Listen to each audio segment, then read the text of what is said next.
পশ্চিম তীরের লুবালোত শহর থেকে সেনা প্রত্যাহার করেছে ইসরায়েল। বুধবার সেনারা শহরটি ত্যাগ করে বলে জানিয়েছে ফিলিস্তিনের সরকারি বার্তা সংস্থা ওয়াফা। প্রতিবেদনে বলা হয়, গত শনিবার লুবালুসে স্থানীয় ফিলিস্তিনি এবং ইসরায়েলি বসতি স্থাপনাকারীদের মধ্যে দাঙ্গা ছড়িয়ে পড়ে। পরিস্থিতি নিয়ন্ত্রণে মঙ্গলবার সেনা মোতায়েন করে ইসরায়েল। টানা প্রায় 14 ঘণ্টা সেনারা শহরে অবস্থান করে।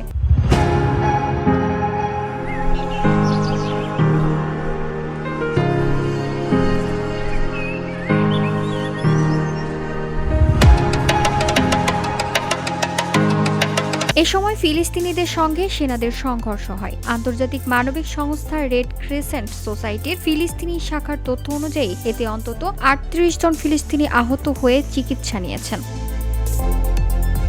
নাবালুসের পুরাতন শহর এলাকায় সেবাস্তিয়ায় সংঘর্ষ সবচেয়ে তীব্র হয়। ফিলিস্তিনরা সেনাদের দিকে ইট পাথর নিক্ষেপ করে, অন্যদিকে সেনারা গুলি, রাবার বুলেট ও টিয়ার গ্যাস ছোড়ে। এছাড়া এই এলাকায় বাড়ি বাড়ি তল্লাশি চালানো হয় এবং স্থানীয়দের মারধর করা হলেও গ্রেফতারের কোনো তথ্য মেলেনি।